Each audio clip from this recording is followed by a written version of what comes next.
One World of Outlaws late model series driver quietly swapped chassis here recently, and he's been doing pretty well. Plus a Hunt the Front series shakeup, a new high limit points leader, and a lot more today. Let's go.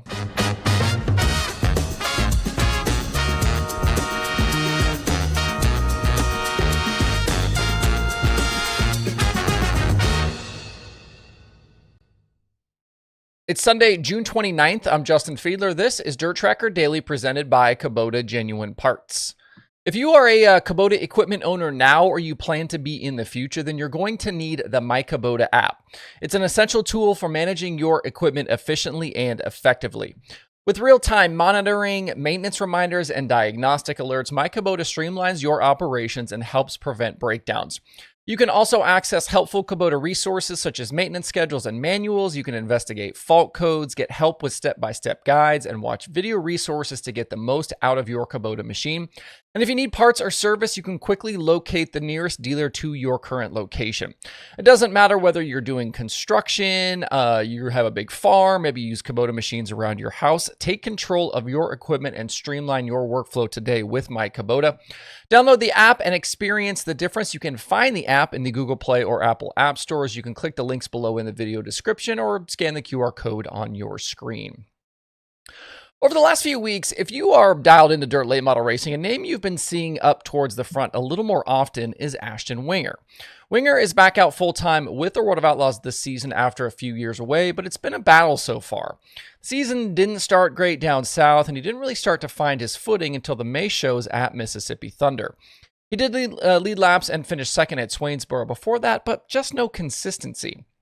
In May, though, things turned around, and he started stacking up top 10 finishes with the Outlaws, and he bagged a Mars win at Tri-City.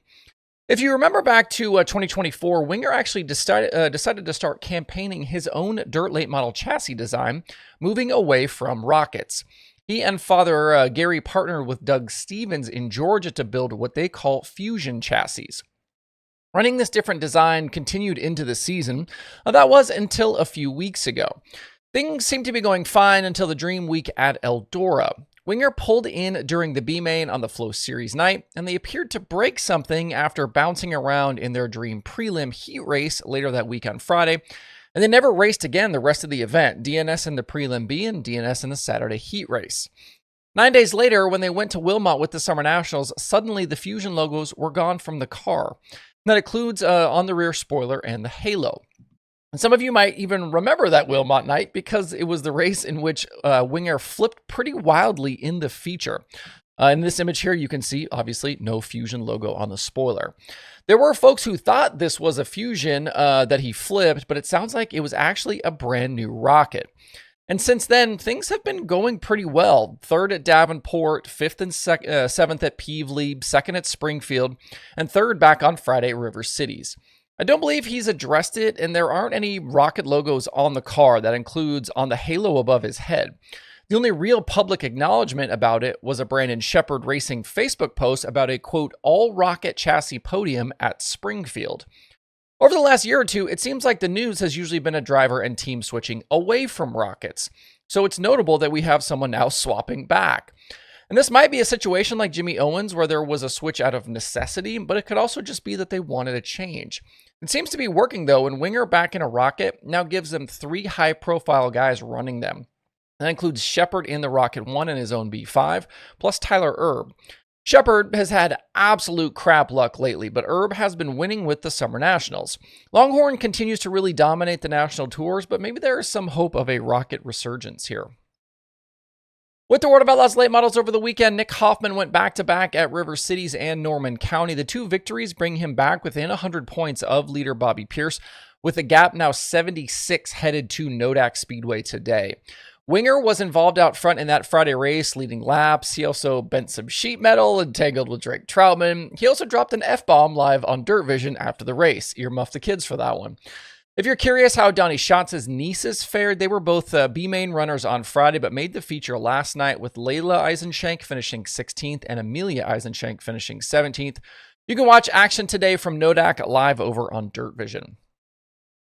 Weekend Hunt the Front and Northern All-Stars wins went to Corey Hedgecock at Lake Cumberland and Devin Moran at Florence. Hedgecock beat Jason Jamieson and Joseph Joyner, while Moran topped Josh Rice and Joyner. Because of a tough night yesterday for Zach Mitchell, plus Ricky Weiss travel issues that we documented last week, we've had a shakeup now in the Hunt the Front Series points. Jimmy Owens now leads with Hedgecock up to second. He's 24 points back, and Mitchell's down to third. He's 26 out. Dalton Cook is fourth, and Joyner has climbed to fifth with those two podiums. Joyner's recent run of speed continued, and at a point where he really needed it to stay in the championship fight. Hunt the Front back to it this coming Saturday with a stop at Sonoya.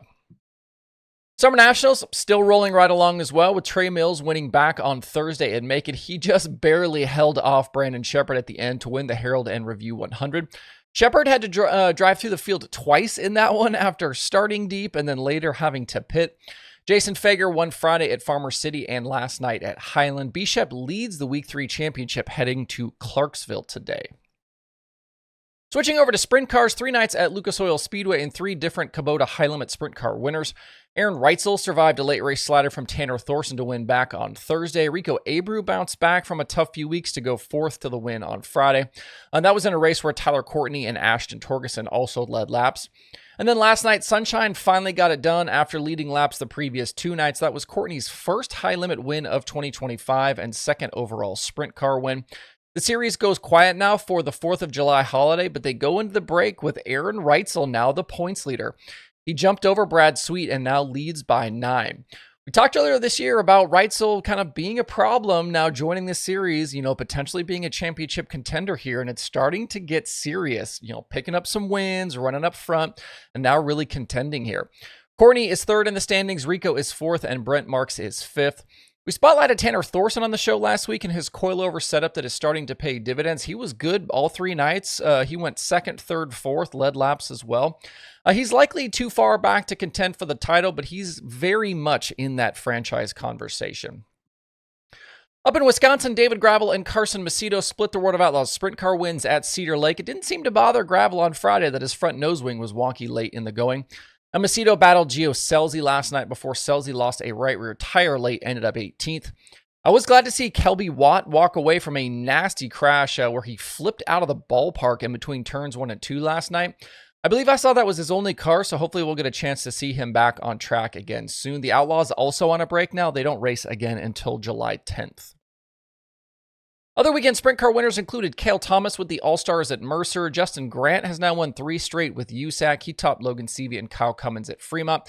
They do race again today at Millstream. Max Guilford and Joel Myers Jr. were IRA winners. Paul Nienheiser took the MOA show at Jacksonville, and Ryan Timms was a winner yet again in Knoxville. As for PA Speed Week, they haven't gotten a show in yet with all of the rainouts. They will try again today at Baps Motor Speedway to get things rolling. Finally today, there was a tornado back on Thursday around Albert Lee, Minnesota. Minnesota DOT cameras caught the tornado live, and damage was reported in the area, but thankfully it sounds like no injuries.